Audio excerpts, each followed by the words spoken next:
buenas tardes a todos y a todas. Es un gusto tener nuevamente una sesión más del Seminario de Historia Intelectual de América Latina. Este proyecto, un seminario auspiciado por el Centro de Estudios Históricos del Colegio de México, la Universidad de Colima y la Universidad Autónoma Metropolitana, Unidad Coajimalpa, en México. Bueno, en esta oportunidad tenemos como invitada a Laura Briceño. Laura es licenciada y magíster en Historia por la Universidad de Santiago de Chile. Además es candidata a doctora en Historia por la misma universidad. Integrante del Grupo de Estudios de Historia Intelectual y Revistas Político-Culturales, se especializa en el estudio de los intelectuales y vínculos con el campo político y esferas de poder, examinando la producción y debates de ideas políticas y culturales en el marco del ciclo de movilización, politización y transformación de la sociedad chilena durante el periodo 1955 a 1973. Ha publicado artículos sobre escritores intelectuales y la política cultural durante la Unidad Popular e intelectuales de izquierda y el debate sobre la transición al socialismo en Chile. En esta oportunidad, en esta sesión, valga la aclaración, tenemos una modalidad que implementamos una o dos veces al año, que es la presentación de un proyecto de posgrado.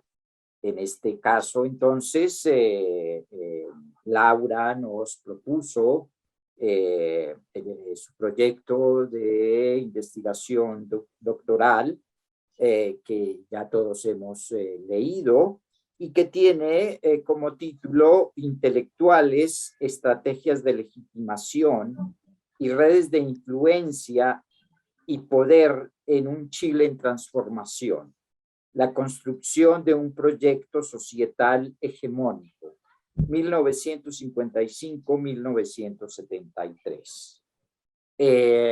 Así que, bueno, puesto que la modalidad es la presentación de proyecto, en esa modalidad no tenemos un comentarista invitado, sino que la dinámica consiste en que la invitada, en este caso Laura, presentará brevemente su proyecto, 15-20 minutos, Laura, quizás dedicando la parte final. Laura, me contabas ahora que has avanzado un poco en el proyecto. Debido a la pandemia, esto se ha atrasado un poco, entonces supongo que tu proyecto ha avanzado, y si en la parte final de tu presentación nos muestras un poquito de ese avance en líneas generales,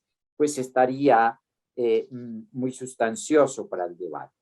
Una vez Laura nos presente su proyecto, entonces abrimos el debate a través de preguntas, de comentarios, de sugerencias para Laura, y bueno, esa segunda parte correrá aparte de el doctor Samacá, que es nuestro coordinador académico.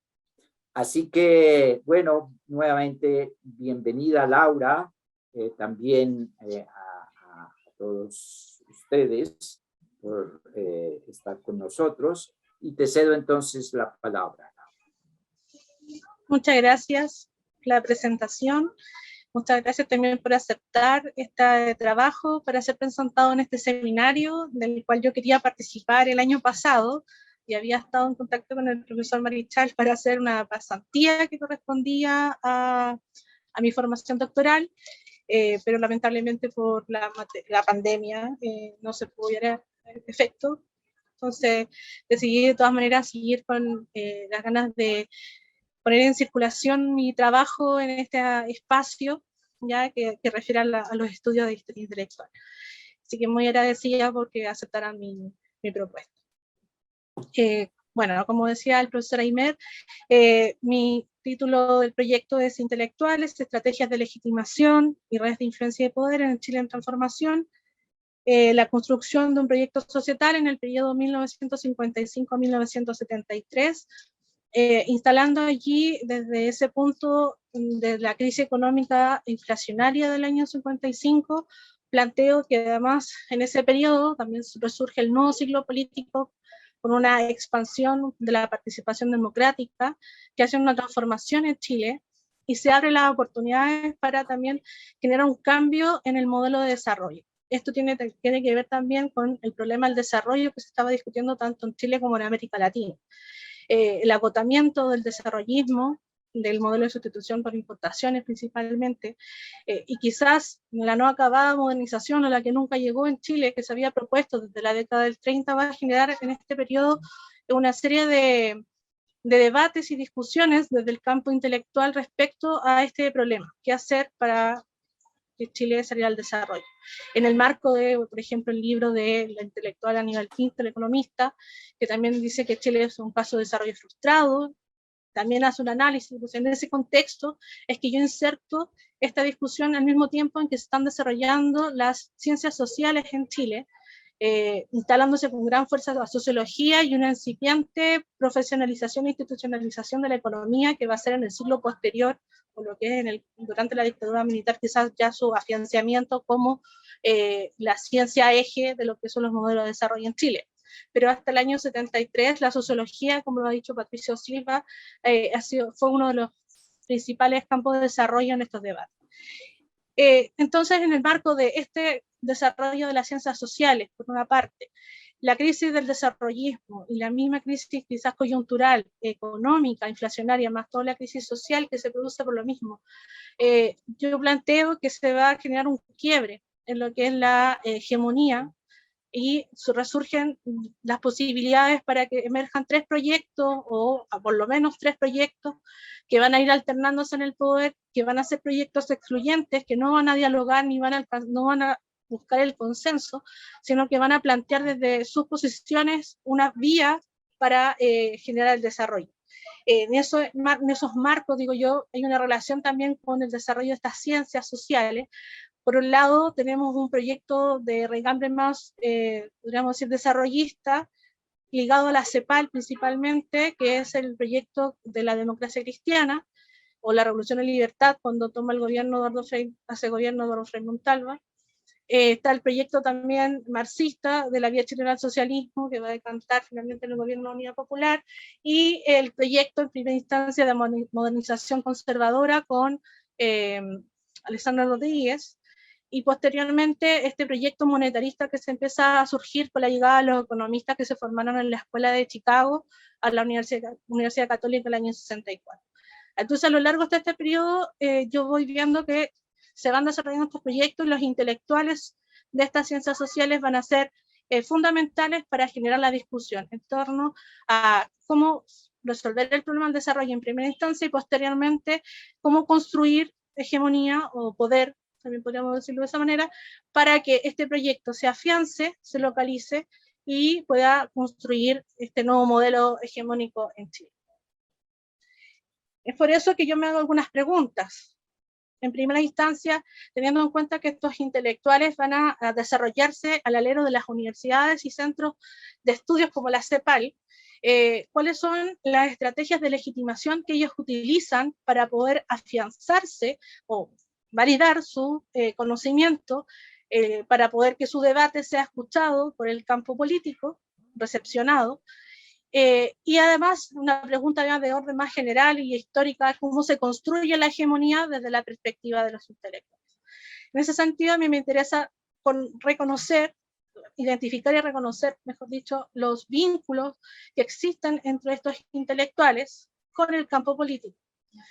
Entonces, hago este proyecto, en el fondo, tiene dos visiones, dos dimensiones. Una tiene que ver con la estructuración del campo intelectual propiamente tal de las ciencias sociales, con cientistas, sociólogos y economistas principalmente, donde también van a intervenir cientistas latinoamericanos, como por ejemplo los brasileños, Teotonio Santos, Mario Marini, María Bambirra, y por otro lado, cómo se construyen las redes de difusión, de influencia hacia el campo político para que estas ideas no solo queden en un debate intelectual, sino que también se localicen en ese campo político. En ese sentido, yo, el escrito que envié, defino un poco lo que es, qué es lo que yo estoy entendiendo por intelectual.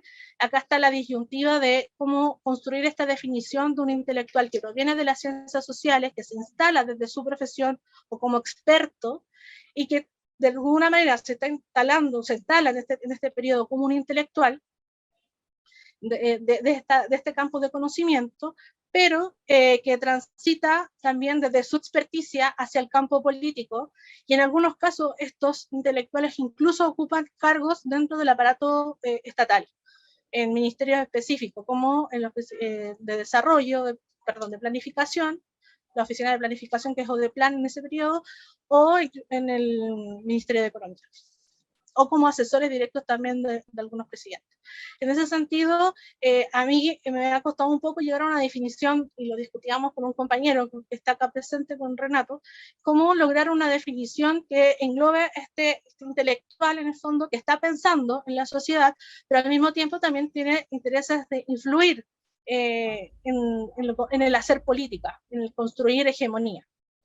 De alguna forma, entonces yo me tomo con un poco de las definiciones de este experto que plantea Foucault también, también Picope-Court, que ha definido también cómo este intelectual, este experto, este profesional ha ido transitando en esta idea de crear redes de difusión o redes de influencia en las élites, no solo políticas, sino también económicas, y yo estoy tratando de, a partir de esas definiciones, tratar de ver cómo son esos tránsitos de estos intelectuales, de estos expertos, que acá en Chile, posteriormente en la dictadura militar, van a ser considerados también como tecnócratas, y va a ser estos economistas que están formados en la Católica, que yo estoy haciendo la pesquisa, posteriormente adquieren otro.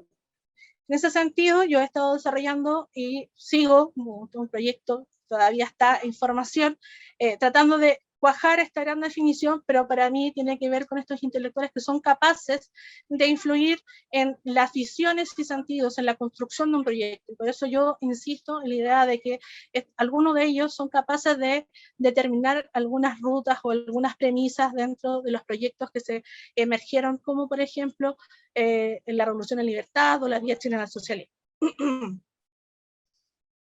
Entonces yo planteo como hipótesis que los planteamientos de estos intelectuales en el fondo van a construir sentidos de realidad en lo que sería así como una dimensión social del pensamiento intelectual o del pensamiento político. No solo están pensando en construir poder, sino como en construir hegemonía, que tiene que ver con esta definición de construcción de sentidos de realidad, que tiene que ver con toda una reorganización de la política, una reorganización de la visión de mundo, y que eso a lo largo de este periodo es posible de pesquisar y de la transformación de esta gran disputa de estos proyectos excluyentes. En el fondo, yo termino con el golpe de Estado, no llego a la parte de consolidación de un modelo que estaba en disputa, pero sí estoy planteando que en el fondo en este trayecto hay tres proyectos a lo menos en disputa, tres visiones de realidad, y que de alguna forma cuando hablamos de los monetaristas o de los Chicago Boys que van a ser conocidos durante la dictadura militar, podemos encontrar sus raíces en este periodo. ¿En qué sentido? Yo estoy hablando de que esas tienen que ver con un proceso también dentro del mismo campo intelectual que tiene que ver con las estrategias de legitimación, como lo decía recién, la capacidad de ser reconocidos, pero también algunos, los que es copamiento de espacios, en primer lugar las universidades, la instalación de estos intelectuales en ciertos lugares y la movilización de sus ideas para instalarlas en primer lugar, como en las mallas de las carreras de economía y de sociología, las visiones que van a tener estas, tanto en la Universidad Católica como en la Universidad de Chile, que son las dos universidades de referencia que yo estoy utilizando para este estudio. Y estoy viendo también la otra parte que tiene que ver con las redes de difusión, que tiene que ver con este tránsito desde el campo intelectual al campo político, y ahí me interesan algunas transformaciones. Es decir, que a mí también en este proyecto me interesan lo que solo son los itinerarios de estos intelectuales.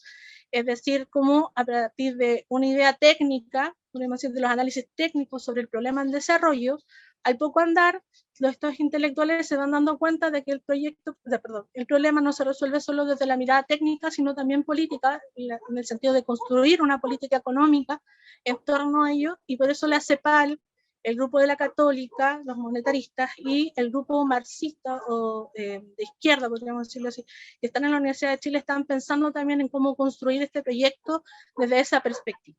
En ese sentido, a mí me parece importantísimo estudiar entonces ese tránsito a través de algunos soportes que ellos utilizaron, particularmente las revistas, en este caso revistas político-culturales, pero culturales en el sentido de la construcción de sentidos, no necesariamente de la actividad cultural. Ellos están planteando, por eso yo estoy pensando en lo hegemónico, porque no solo están pensando en resolver el problema desde lo económico o desde lo social, sino también en qué conlleva ese cambio y esa transformación.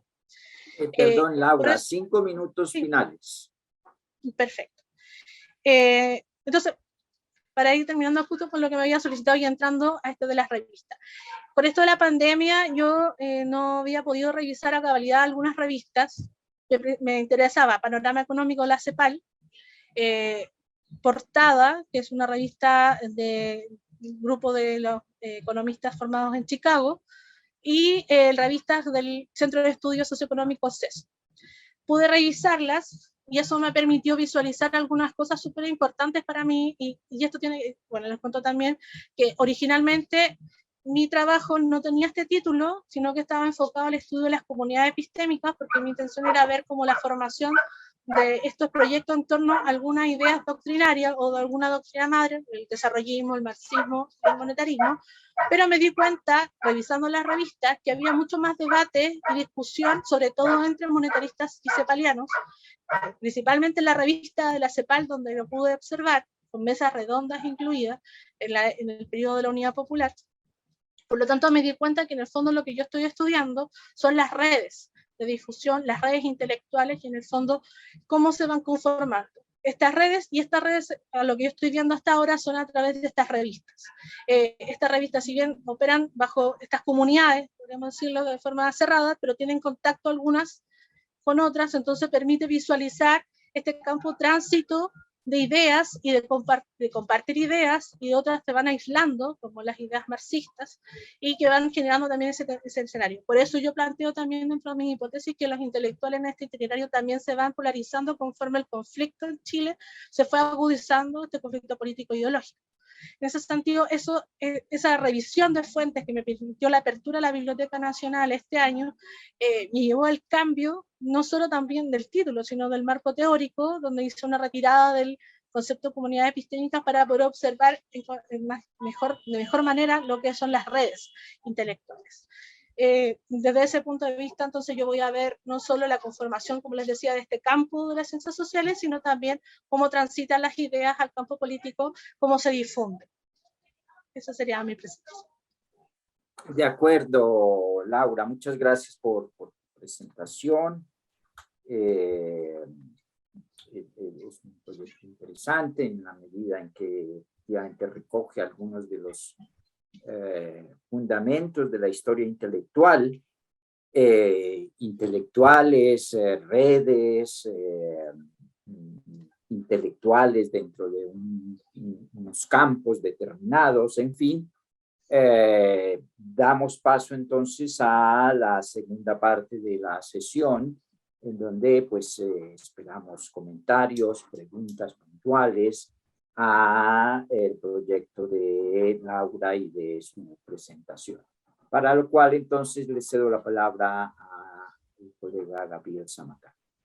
Muchas gracias, profesor Aymer, y bueno, reiteramos desde el seminario saludo de bienvenida y el agradecimiento por su presencia en esta sesión, a Laura desde luego por su presentación.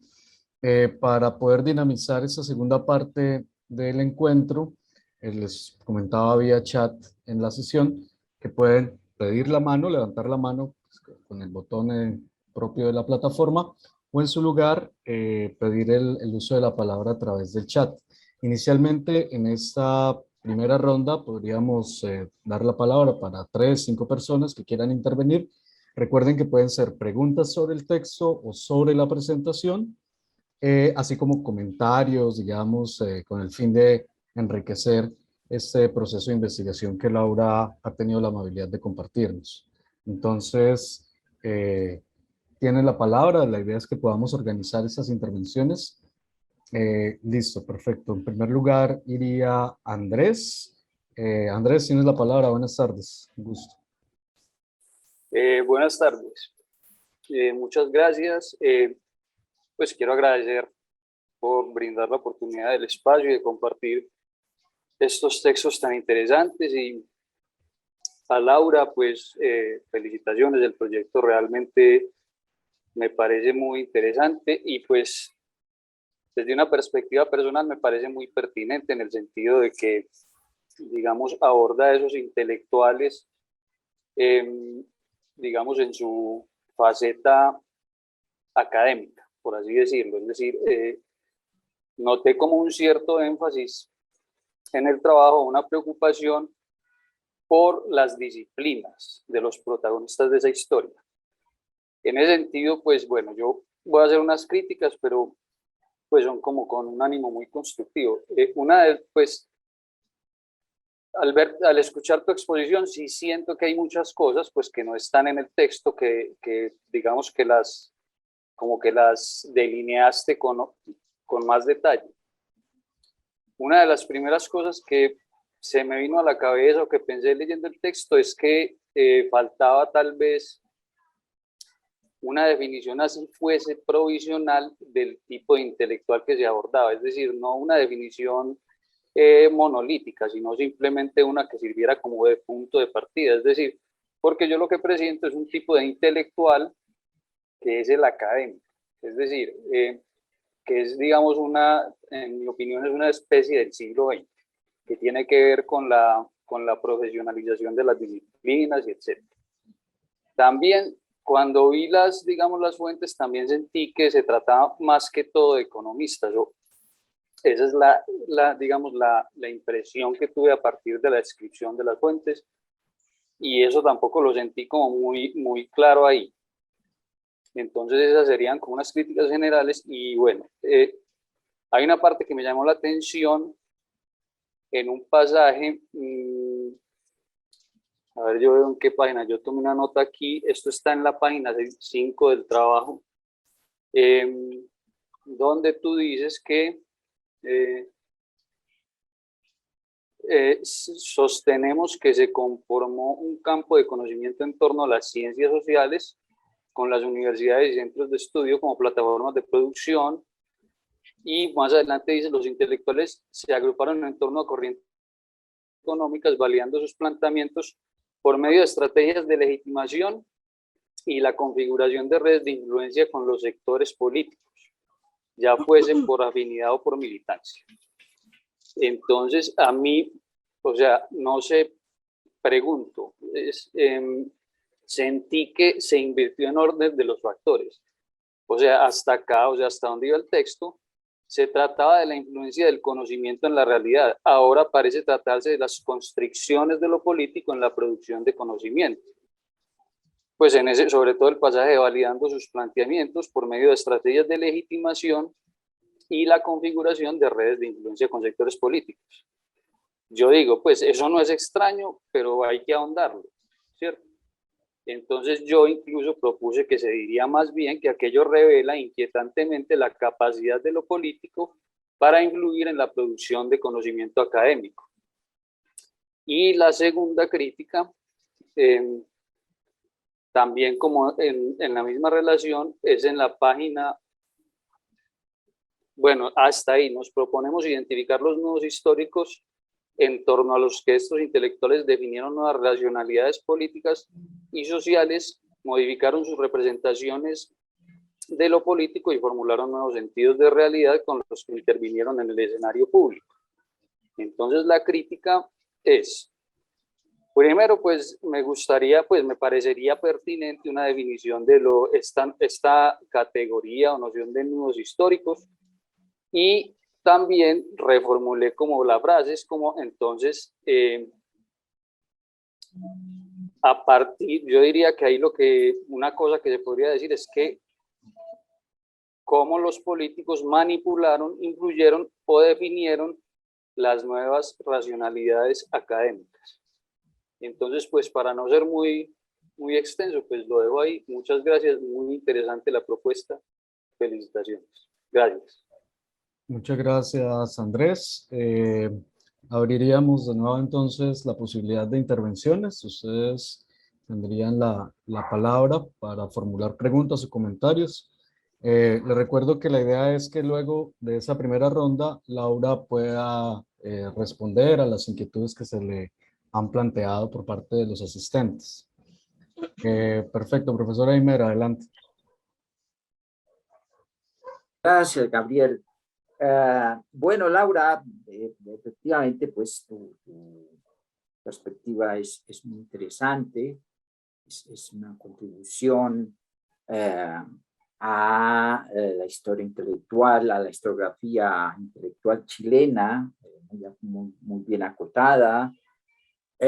Sin embargo, pues cosas menores pero importantes. Por ejemplo, extraña uno un índice, Laura, que eso hubiera ayudado como a tener un panorama general y aún preciso de la tesis. A lo mejor no, ya lo tienes, pero pues tenemos nosotros ahí en los formatos que le solicitamos a nuestros invitados un número de páginas, en fin. Pero sí hubiera sido muy interesante que tener ahí el índice para ampliar, digamos, la perspectiva. Y yo quisiera retomar algunas de las cosas, planteamientos que te hizo Andrés, el colega que intervino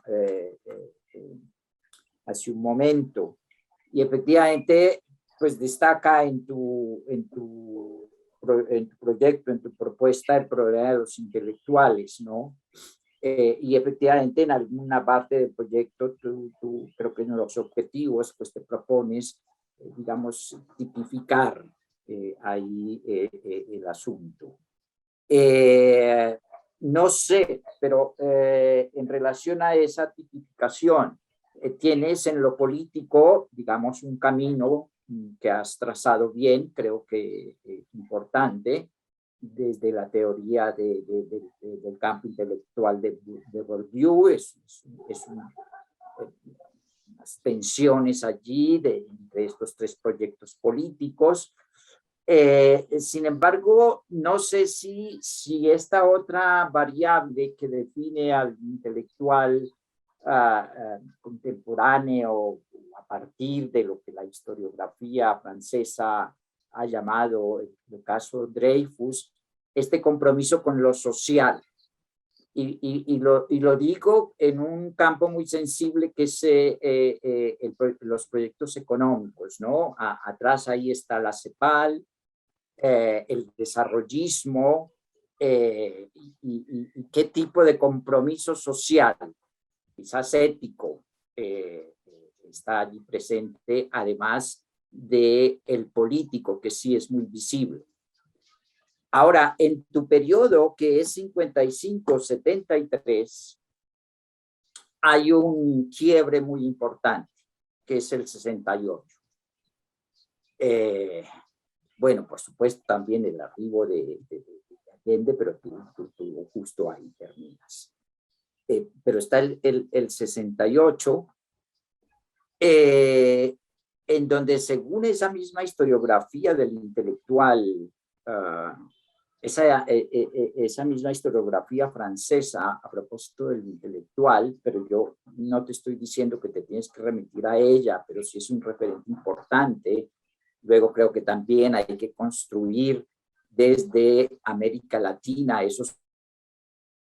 Pero el 68, que como lo sabes también tuvo impacto en toda América Latina, pues planteó también otros elementos de carácter ético, social, cultural, simbólico.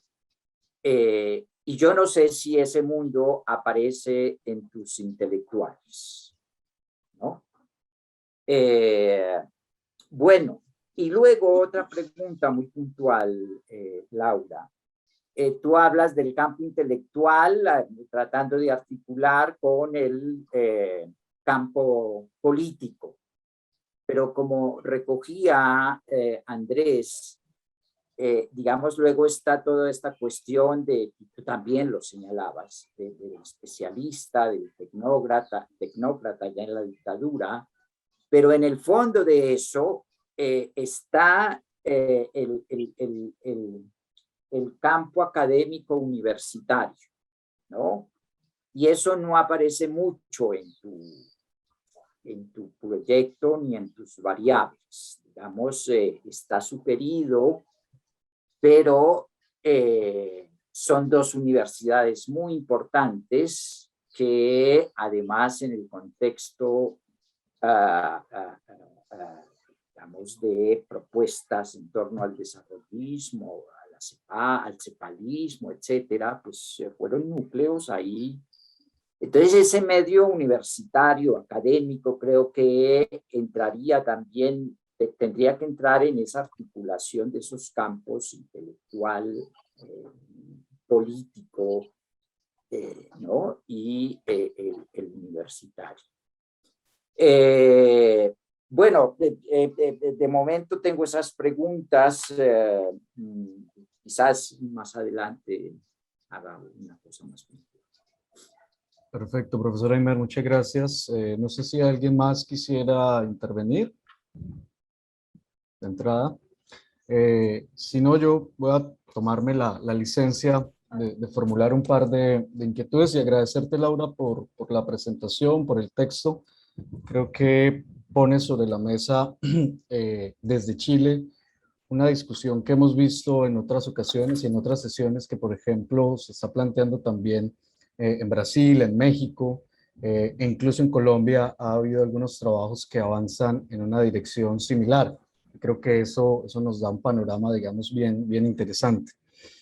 A propósito de la noción o de la categoría de intelectual experto, que creo que viene a ser como ese tipo de intelectual específico sobre el que vas a centrar tu atención, me gustaría saber cuál es el lugar en el Chile de la época, los 50, 60, de profesionales que vienen de disciplinas que no son de las ciencias sociales, sino que inclusive podríamos asumir que tuvieron, o por lo menos en otros contextos, ejercieron un papel central en, por ejemplo, la formulación de la planeación de proyectos concretos de desarrollo, como serían los ingenieros, por un lado, los médicos y profesionales que se han adaptado históricamente a las diferentes circunstancias, como los abogados, digamos.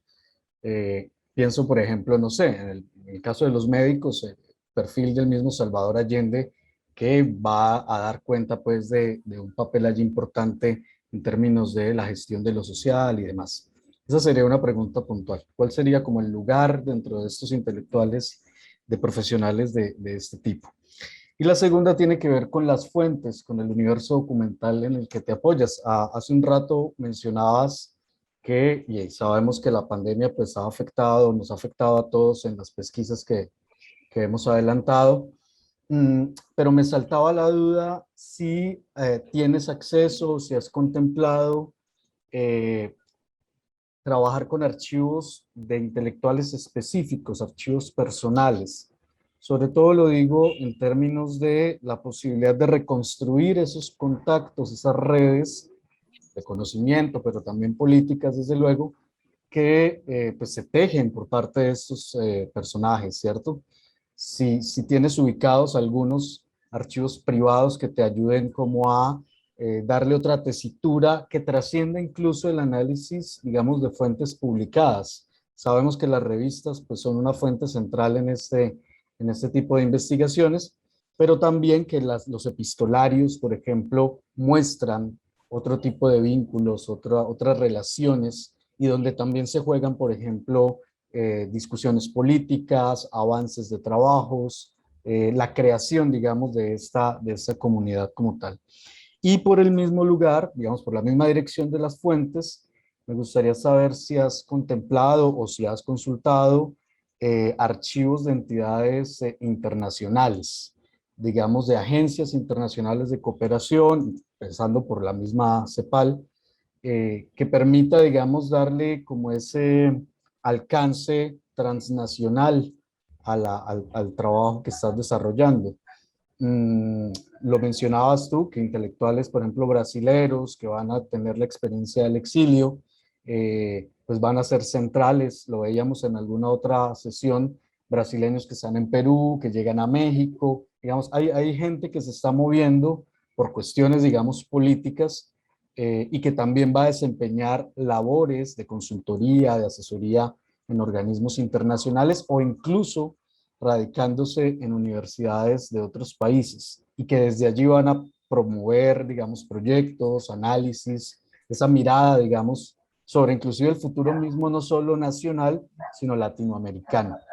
Entonces, recapitulando, si hay archivos internacionales que apoyen esta parte de tu investigación y si hay archivos privados de algunos de estos intelectuales expertos que estás trabajando. Esas serían como las dos, o esa segunda pregunta.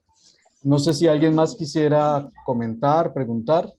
Tendríamos obviamente, creo que estamos bien de tiempo para ello. Perdón, es que no el chat no lo tengo activado, no puedo poner. Dale, Jenny. No, adelante, Jenny. No te preocupes. Hola, buenas tardes a todos y a todas. Bueno, felicitarte primero, Laura, por esta propuesta que me parece sumamente interesante. Además que la aventura en la que quieres abordar, hacer redes, que no es nada fácil. Y desde allí me empezaron a surgir algunas dudas respecto, sobre todo el contexto también, porque el periodo en el que estás abordando o que ya estás trabajando es un periodo a nivel internacional caliente, digamos, ¿no? Está la Guerra Fría en su máximo apogeo. No veo esa parte internacional como mencionaban algunos compañeros y creo que sí hay una gran influencia en la toma de decisiones económicas de la Guerra Fría. Es el periodo de la dichosa guerra de los misiles en Cuba y todo esto, ¿no? Y también el papel que va retomando la OEA a nivel internacional. Es decir, la OEA que tomó un segundo aire y que en gran medida también Adolfo López Mateos como presidente de México, pues intentó darse sus viajes, hizo muchos viajes, ¿no? Entre ellos Chile. Esa parte del contexto, no sé si lo has pensado como para hacer un análisis económico y político en Chile de lo que ya tienes analizado, es como a manera de pregunta y también comentario, ¿no? ¿Qué has considerado de ese contexto internacional de estas dos partes, aparte de la CEPAL, que ya lo tienes por lo que veo? Y una de mis preguntas es, ¿cómo has pensado construir metodológicamente las redes? Porque creo que el doctor ahorita Gabriel ha mencionado algo respecto a ello y también el doctor Eimer te ha mencionado algo. Y creo que al no tener definido estos intelectuales, o yo por lo menos en la lectura no lo percibí, entiendo que es un avance y que no nos da tanto tiempo en 15 minutos, pero justamente las redes muchas veces parten de conocer a estos intelectuales, quiénes son, en dónde escribían, etcétera, y a partir de eso, ¿no? Bueno, aquí hay un especialista, hoy no está la doctora Alexandra, pero ella conoce bien toda esta metodología, ¿no? Y este trabajo incansable que ha hecho la doctora respecto a ello, ¿no? De las redes y todo lo que se hace técnica y metodológicamente. Entonces, también es algo que no veo en tu trabajo, la propuesta ya metodológica de cómo hacer la pesquisa, cómo organizar, cómo hacer las redes, trazarlas, etcétera. Quizá de las cosas que, y comparto mucho, a lo mejor hasta un poco mi angustia cuando yo era tesista del doctorado, era la definición de intelectual. Creo que es momento de aventurarse, de hacer una propia, algo que calce, digamos, a lo que queremos hacer, porque yo hice una revisión de todos los conceptos habidos por haber y empecé quizá a encontrar luces cuando yo leí un trabajo de Enzo Traverso que se llama ¿Qué fue de los intelectuales?, que no lo veo en tu bibliografía, no sé si te interese revisarlo. Y también el clásico de Pierre Bourdieu, Intelectuales y Política y Poder, fueron claro, desde luego los que tienes de Altamirano, que bueno, sirven mucho como brújula. Pero efectivamente por el tipo de intelectual que quieres analizar, muchos de ellos no terminan, porque algunos son de derecha, otros son de izquierda, y no, creo que el hacer el análisis de cada intelectual, su producción, su pensamiento, sus relaciones políticas, sociales, analizar sobre todo el texto y el discurso, porque una cosa es lo que dicen y otra es lo que hacen. Entonces creo que eso a lo mejor veríamos más adelante una definición mucho más clara de tus intelectuales, no de los que otros han hecho. Quizá otro libro, bueno, estoy de manera de recomendación, que a mí también me orientó mucho en el ámbito político, que no es del periodo ni tampoco el país, pero es un trabajo de Jiménez Peche, que se llama La paradoja uruguaya, intelectuales latinoamericanos, nació a mediados del siglo XX. También eso me ayudó mucho, ver sus fuentes, ver que ella entendía por ciertas categorías conceptuales. Es un libro muy interesante y que, bueno, en mi caso a mí me funcionó. No sé si a ti te podría funcionar, pero bueno, cualquier cosa, si no lo encuentras, yo lo tengo y te lo puedo compartir, no hay problema. Bueno, creo que esos son mis comentarios en general. Bueno, te deseo mucho éxito en tu trabajo. Gracias, Jenny, muy amable por tus comentarios, por tus recomendaciones. Yo creo que con esta intervención podríamos dar por cerrada la primera ronda y te cederíamos la palabra nuevamente, Laura, para que conversemos, para que intercambiemos a propósito de estas intervenciones, ¿vale? Adelante. Gracias por los comentarios y las preguntas.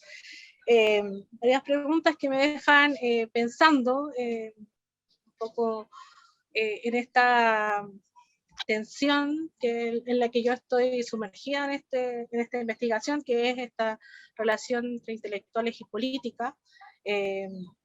Lo decía Andrés en sus comentarios, un poco como que en mi texto aparece primero el campo intelectual, luego aparece lo del campo político. A mí, yo estoy interesada en ver los flujos desde el campo intelectual al campo político, y no puedo negar la relación que hay desde la militancia o la adhesión que hicieron estos intelectuales, principalmente los de izquierda. Isabel, que esté bien. Acá está. Ya cerraron el micro. Sí. Ya. Entonces, ahí y ver esa relación, a mí me ha sido un poco complejo tratar de llevarlo al papel, esa explicación de lo que yo estoy viendo, porque están en este periodo íntimamente relacionados, por lo que yo decía recién, que tiene que ver con estas militancias y adhesiones, principalmente entre los intelectuales de izquierda o marxistas, que quizás es la más evidente, la más transparente, no así en los intelectuales monetaristas, que están ligados al proyecto de la derecha, pero que no necesariamente en ese momento militaban o tenían una adhesión como tradicional respecto a la política. De hecho, hay una relación bastante instrumental a partir del 67 con la reforma universitaria, y me voy a referir un poquito más adelante a eso. Bueno, el texto que yo envié es un resumen del proyecto. Es bastante sucinto el formato, entonces cuesta un poco plasmar todo, pero todo lo que ustedes me comentaron, yo lo he tenido ya en la mente, lo he escrito, está en investigación, lo he conversado con Cristina, incluso aquí, ya que está acá presente. Entonces, de alguna forma, por eso quizás en ese formato no supe sintetizar todo lo que sí que voy a responder a partir de eso.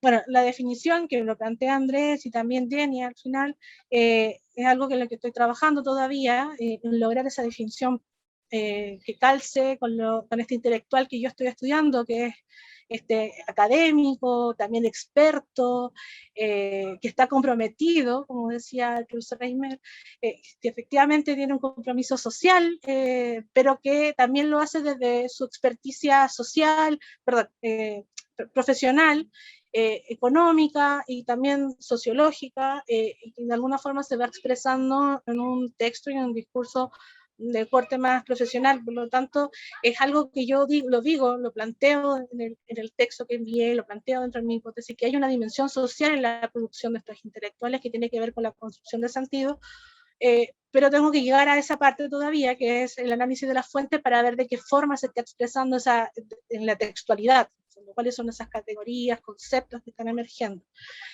De ahí yo sí asumo que hay un compromiso, no lo he licitado todavía porque no he logrado llegar a esta definición propia de qué tipo de compromiso estamos hablando, en el sentido de que si bien es un compromiso social, ético, también tiene que ver con este compromiso político de construir un nuevo proyecto de desarrollo.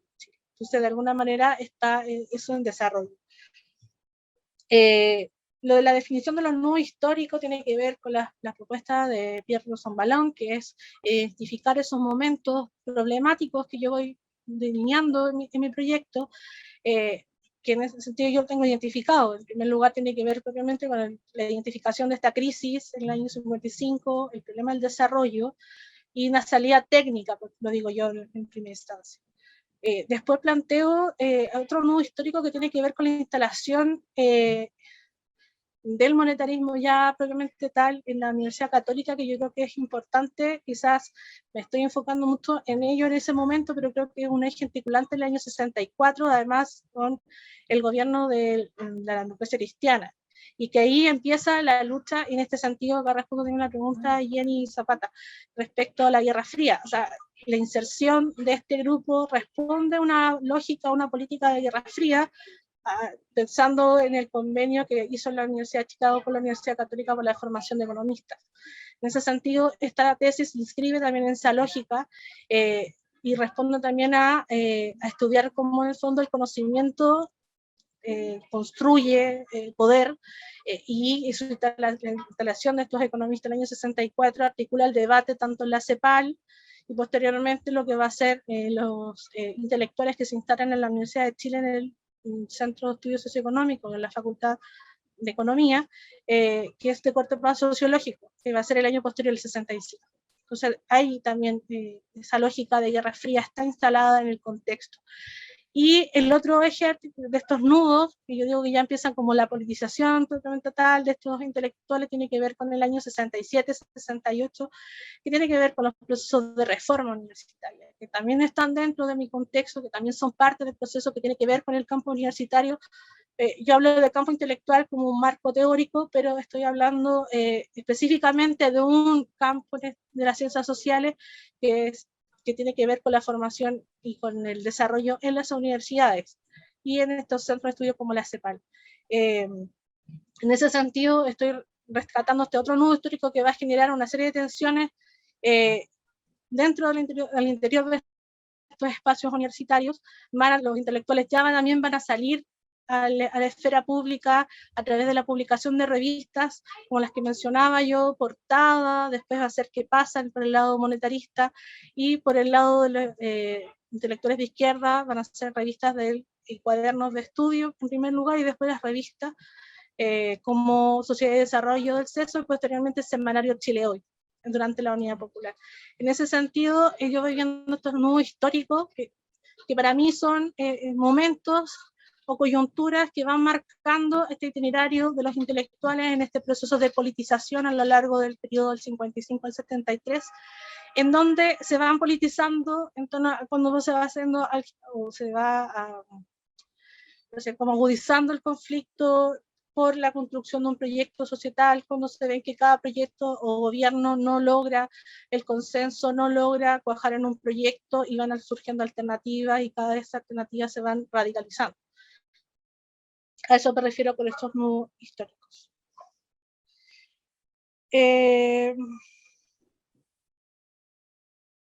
Bueno, respecto a la definición de intelectuales que me preguntaba Gabriel, yo estoy trabajando todavía, como lo decía recién, y lo que yo estoy planteando ahora en estos días que he estado trabajando y pensando en el proyecto, es que de alguna forma los intelectuales de las ciencias sociales, o esto en particular que estoy estudiando, se instalan en la esfera pública a discutir el problema y de alguna manera toman el relevo a lo que había sido históricamente el desarrollo de intelectuales en Chile para el desarrollo de políticas públicas. como por ejemplo, como nombraba, los ingenieros, los abogados, los médicos, que en Chile han tenido una larga tradición.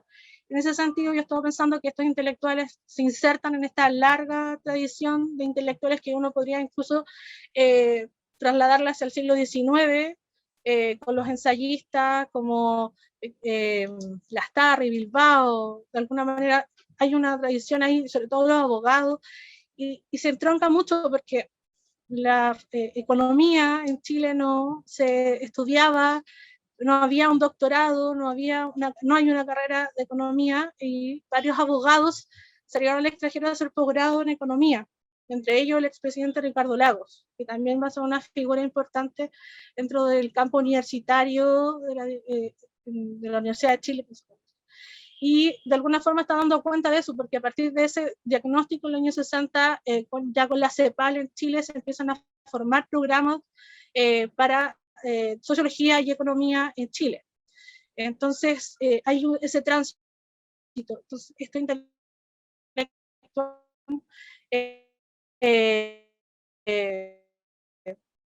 y no lo puedo dejando una continuidad histórica en ese sentido. Y respecto a las fuentes, estoy buscando archivos personales, es algo que tengo en consideración pensando que me interesa en la reconstrucción de las redes. Entonces tengo que ver qué disponibilidad hay para acceder a algunos archivos que todavía, algunos no son, hasta lo que he encontrado, no he encontrado públicos. Pero me interesa porque en el fondo uno va reconstruyendo redes a partir de estos contextos ciertos personales de los intelectuales que dicen mucho más, porque hasta ahora la reconstrucción que estoy haciendo de la movilización de ideas y ocupamiento de espacios es a través de ubicar espacios como por ejemplo algunos talleres que hay en la Universidad de Chile que va a ser dirigido por un monetarista del año 70. Incluso la misma que les comentaba, la CEPAL, que aparecen publicadas las mesas redondas donde hay contacto entre cepalistas y monetaristas. Entonces la estoy reconstruyendo de esa manera. Pero es importante verlo desde la perspectiva de los archivos personales. Es algo que estoy revisando. Con respecto a lo que es lo transnacional, es un aspecto que no tengo considerado hasta ahora, por las fuentes, porque están ahí.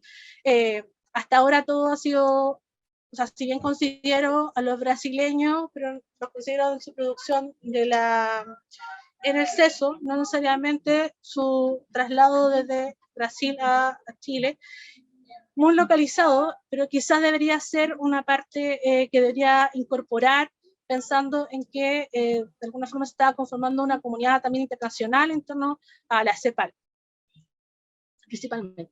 De hecho, una de mis ideas cuando pensaba hacer la pasantía en el Colmex era revisar los archivos de Víctor Urquidi, que también fue miembro de la CEPAL, y que esto de la pandemia ha hecho un poco también que me he focalizado en las fuentes que he encontrado acá, la CEPAL para poder revisar qué hay allí, para poder entender esta transnacionalidad, porque no puedo dejarlo al margen, teniendo en consideración que estoy pensando en los contactos que hizo la CEPAL, y que para este itinerario que yo estoy considerando es súper importante porque se transformó en un espacio de confluencia de dos corrientes.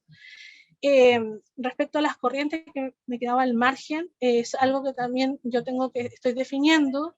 La idea inicial, como les comentaba, era estudiarlo desde las comunidades epistémicas y hacer revisar a cada grupo en particular, pero me interesó más ver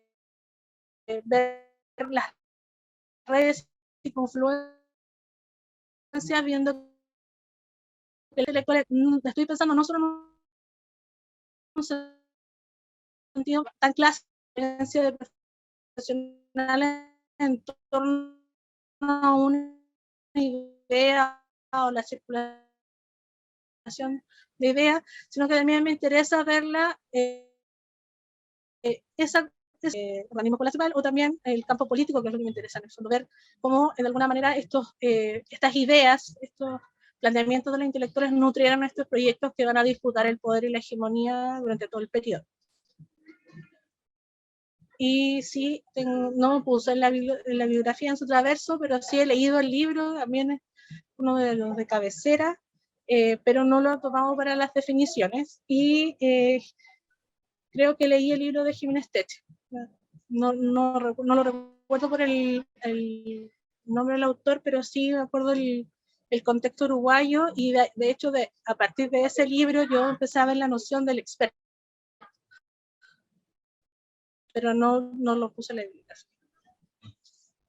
Creo que respondí casi todo, ¿no? Perfecto, Laura, muchas gracias. Pues bueno, creo que contamos con el tiempo suficiente para abrir una segunda ronda de intervenciones.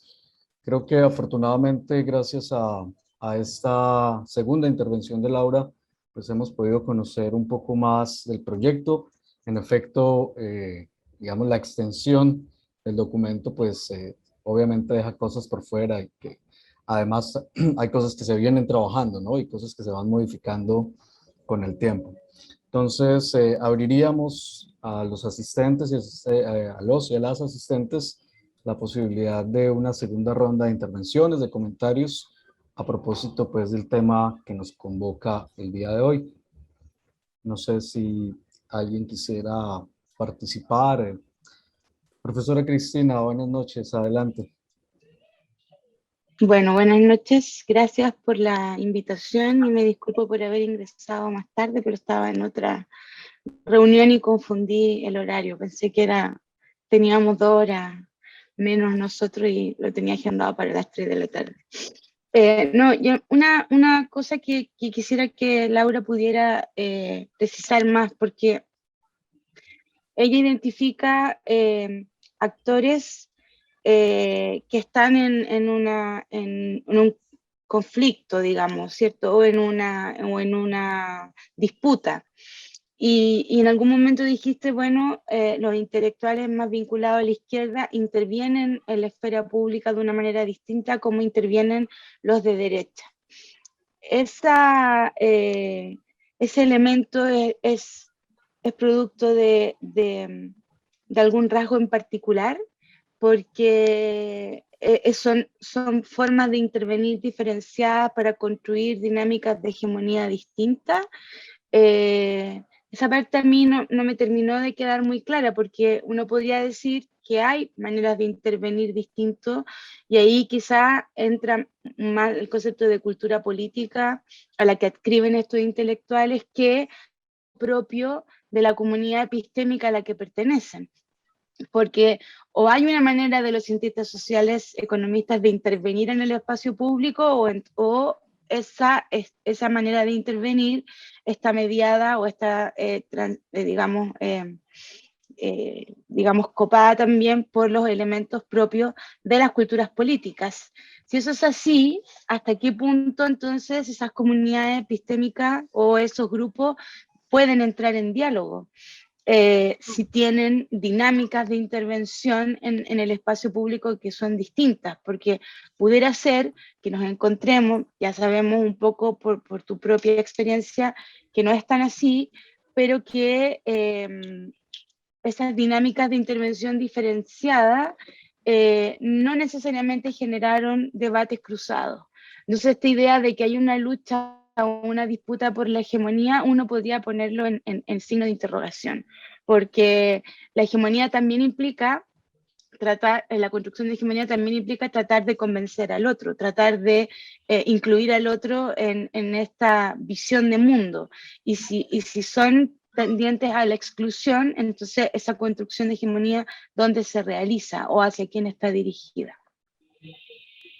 Perfecto, profesora, muchas gracias por su intervención. No sé si alguien más quisiera intervenir, comentar algo de lo que Laura nos ha, digamos, planteado y compartido el día de hoy, y obviamente, desde luego, en el texto. Profesora Aymer, adelante. Gracias, Gabriel. Perdón que insista y que vuelva a tomar la palabra. Laura, 2 cosas. Si tienes, yo insisto en el índice, si lo tienes, que nos hicieras al menos un panorama general, cuántos capítulos tienes contemplados, si recuerdas el título de ellos. Número 1. Número 2, quisiera insistir en las redes transfronterizas que te sugirió, bueno, varios, entre ellos Gabriel, pero también Jenny, en fin. A ver,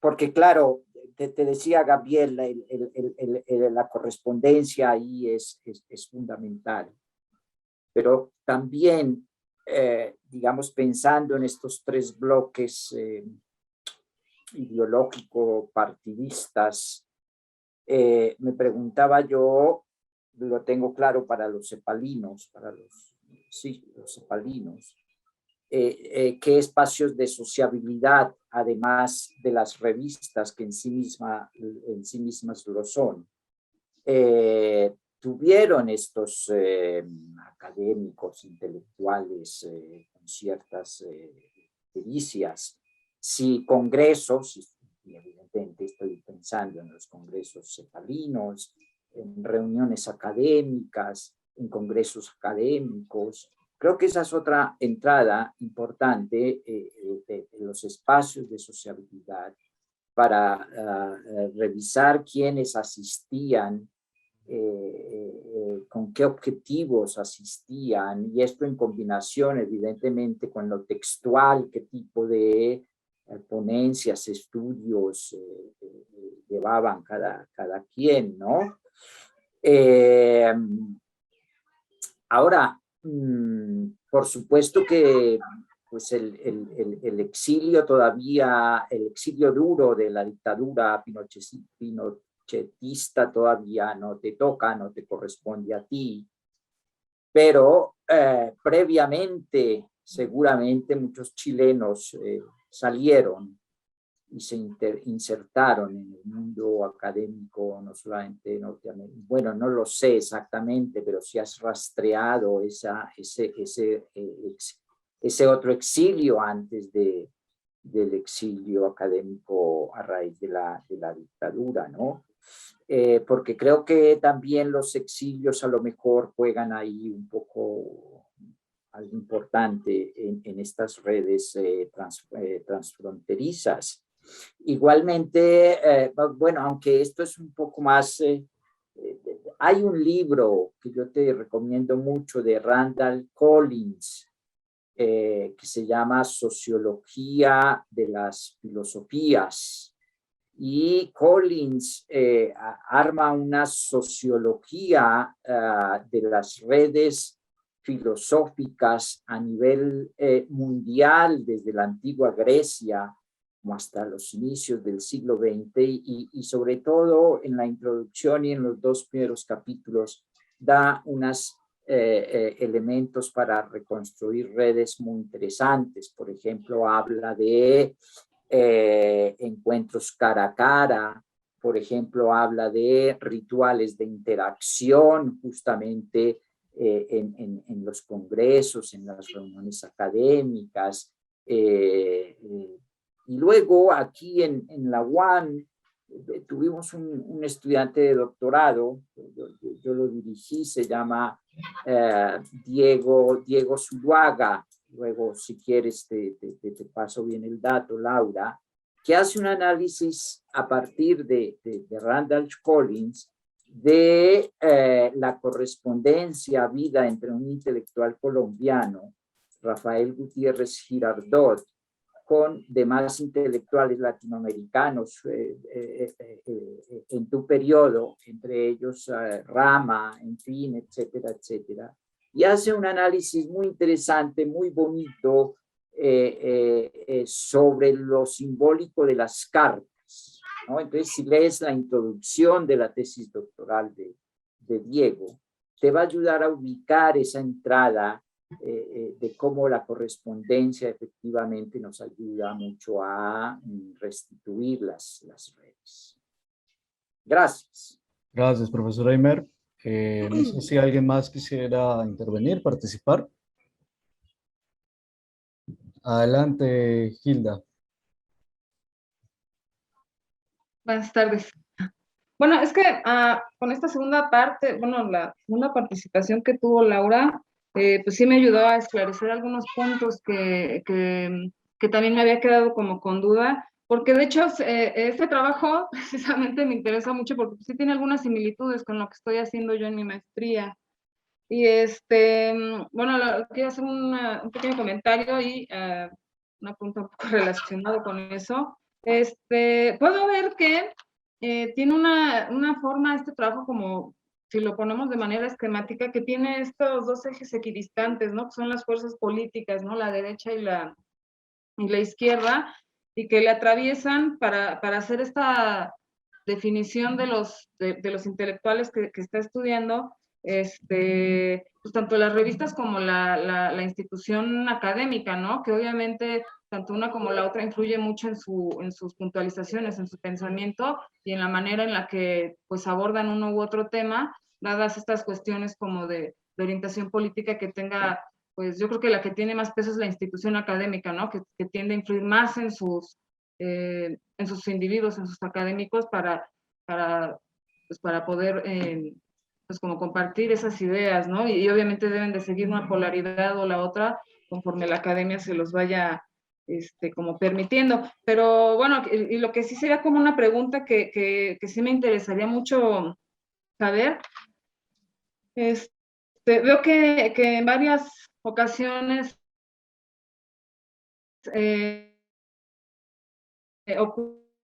estrategia como, como labor o tarea de estos intelectuales, pero yo lo que quiero saber es esa parte porque dado que estamos hablando de dos polaridades de estas fuerzas políticas, esta legitimación o estas legitimaciones hacia dónde van, ¿no? Y cómo es que vas a hacer, bueno, algo que sí quisiera saber es cómo vas a hacer este análisis de la manera o de esta legitimación que se logra y hacia dónde va el interés de esta legitimación, ¿no? Y ante quién va la legitimación, ¿no? Es lo que más me preguntaba de esto.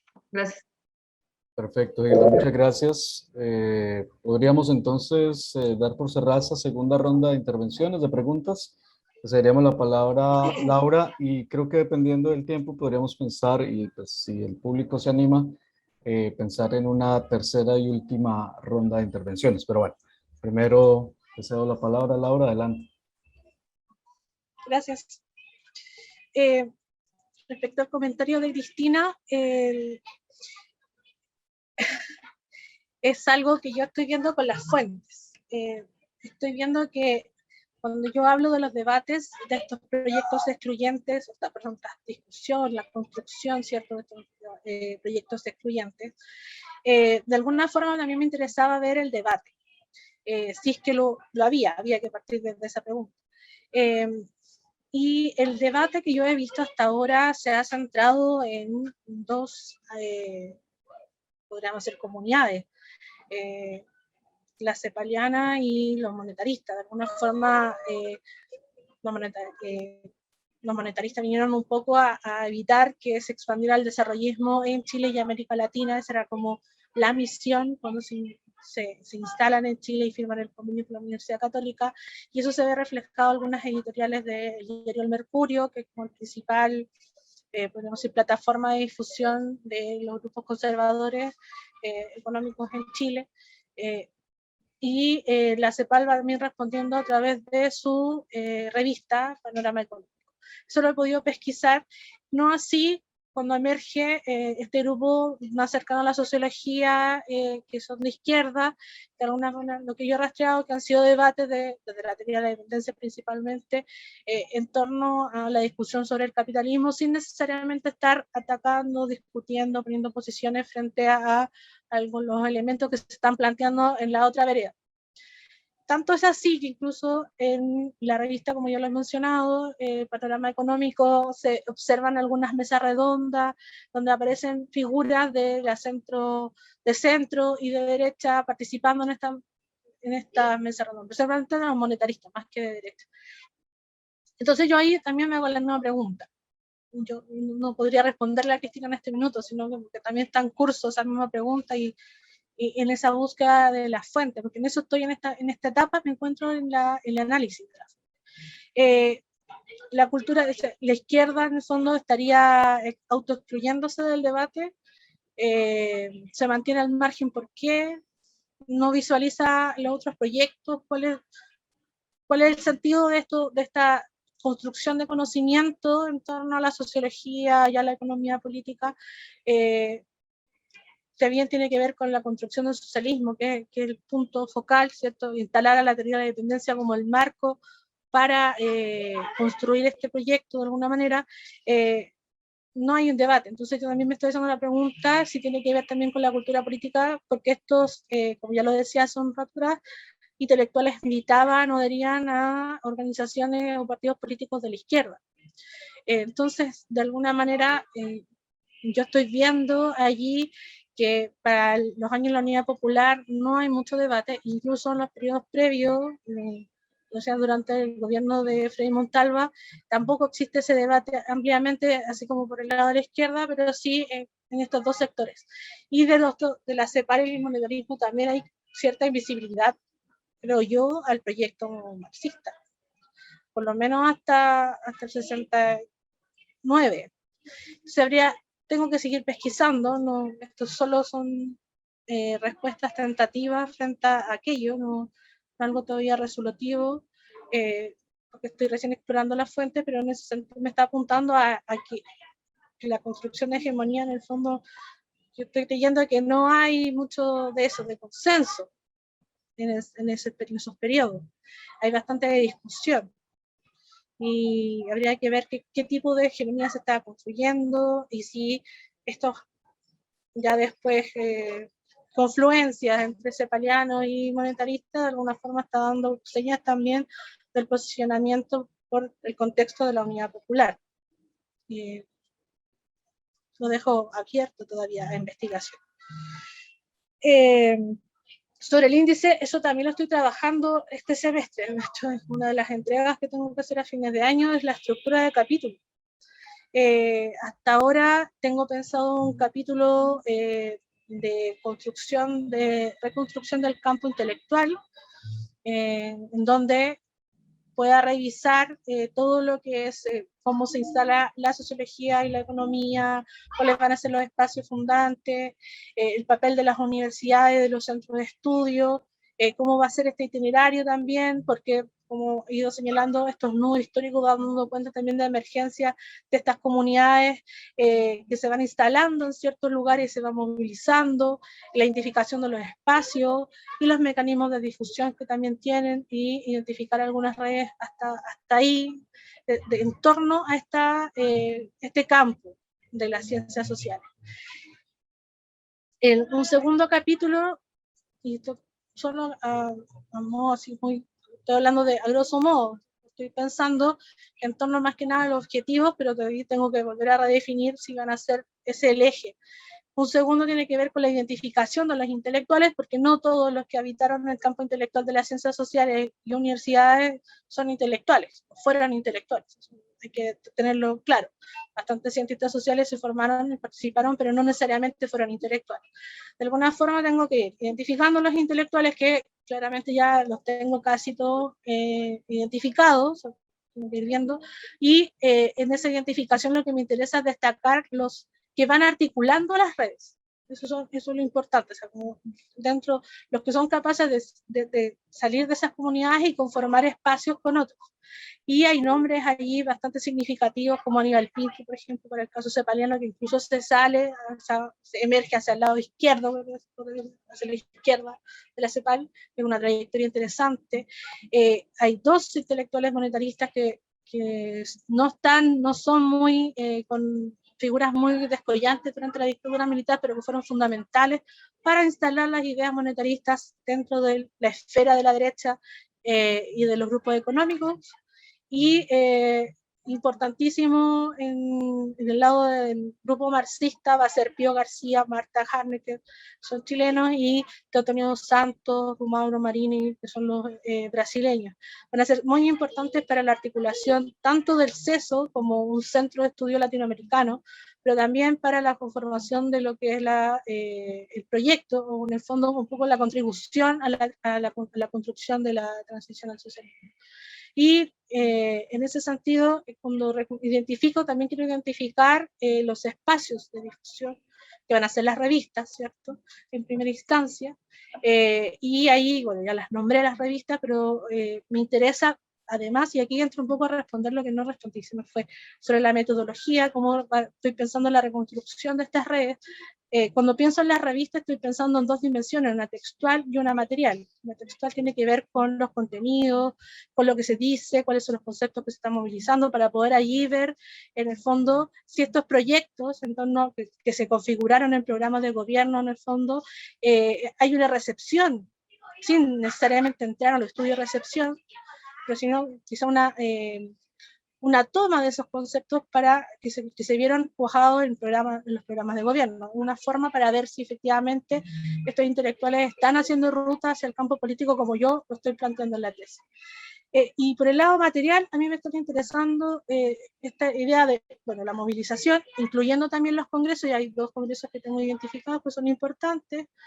Uno es un congreso de economía del año 58, que es muy temprano, pero que está dando luz de la conformación del campo de la economía, que como les decía al inicio, va transitando hacia una conformación mucho más institucionalizada, que va a ser el periodo posterior. En este tiempo, en la sociología es la que tiene más, quizás más fuerza en Chile como institucionalización. Pero es importante ese congreso porque instala a la CEPAL como un centro eje. Y bueno, junto con eso, con algunos talleres que se hicieron también más adelante, las revistas, a mí me interesa algo que estoy viendo ahora, y esto es totalmente nuevo, a propósito de un artículo que estoy escribiendo sobre el semanario Chile Hoy, que estas revistas, cuando el intelectual sale a la esfera pública, que ya no, y acá conecto con las preguntas de Gilda sobre las estrategias de legitimación. Los intelectuales tienen que legitimar su posición dentro del campo intelectual. Tienen que ser reconocidos y validados para poder entrar en el debate y en la discusión. Luego de eso, yo considero que en esta disputa por la construcción de sentidos, de la discusión del desarrollismo, etc., los intelectuales deben legitimar su idea en el campo político. Y por eso construyen revistas que ya no van a ser del orden necesariamente académicas, sino que son revistas que cumplen más una noción de medio de comunicación. Y se conforman a través de comités editoriales y tienen cierta materialidad que tiene que ver con quién están financiando esas revistas, cómo se distribuyen esas revistas, con quién están conectados. En Chile Hoy, que es el caso que estoy estudiando hoy, Chile Hoy se imprime en los talleres de la Pinantú, en la editorial que era estatal. Entonces, de alguna forma estoy viendo yo que si esa conexión entre el taller de la editorial estatal y esta revista tiene que ver con una recepción de las ideas de parte de estos grupos de poder que están en el gobierno, son preguntas que me estoy haciendo ahora y que me interesan seguir y pesquisar en torno a la materialidad también, que no la estoy viendo solo en cómo se construye la revista, el tipo papel, la diagramación, que es súper importante para entender que, por ejemplo, se transforman en medios de comunicación y no son revistas académicas, porque cambia también la narrativa, la textualidad, la forma en la que hablan y en la que dicen y que expresan también es distinta a una revista académica. Entonces, en ese sentido, a mí me está interesando ver esta construcción, estas redes, porque, como lo decía en el título, es la red de influencia y poder. Y cómo esos grupos, esas revistas en el fondo están dando cuenta de esta construcción de redes desde otra perspectiva. Una red estatal, por el caso de la izquierda, por ejemplo, y en el caso de la derecha tiene que ver con los contactos con el diario El Mercurio, con el grupo económico que está detrás, que es Edwards, que ahí hay un intelectual que es clave, que es Pablo Barahona, que hace el contacto con los dueños de la editorial y dice, o sea, perdón, del diario, y les dice hay que hacer una página económica en el diario donde se discutan y se planteen estos temas que tienen que ver con temas monetaristas. De alguna forma esto es bien adelantado, ¿no? Es el año 68, cuando se está planteando ya esta idea de la difusión de las ideas, no solo en el ámbito académico, sino en la esfera pública. Y hay una disputa ahí del espacio público, y lo va a entender también la izquierda cuando por ejemplo, en el caso de Chile Hoy, cuando el proyecto de la Unidad Popular se ve tensionado por todas las presiones internacionales de la burguesía chilena, del grupo económico, etc., la propia derecha. En ese sentido, me interesan también los espacios de sociabilidad, que tiene que ver con los universitarios, y allá es interesante porque hay otro monetarista que se mueve hacia la Católica, perdón, hacia la Universidad de Chile, y se instala como director de la Facultad de Economía, y va a crear el taller de coyuntura económica, donde van a hacer estudios, y van a publicar allí escritos los monetaristas también. Entonces, ahí también hay otros espacios. Entonces voy viendo, en el fondo, las estrategias de legitimación en el sentido de la textualidad. Para mí, el texto es una estrategia de legitimación para posicionarse en primera instancia en el campo intelectual, y luego esa misma textualidad que cambia de narrativa, un tipo de escrito, lo transforman en el espacio público para ya difundir sus ideas y ponerlas en el debate público. En específico, cuando este proceso se empieza a politizar y a radicalizar un proceso político. En ese sentido, la institución, las universidades, el espacio académico es súper importante para mi trabajo.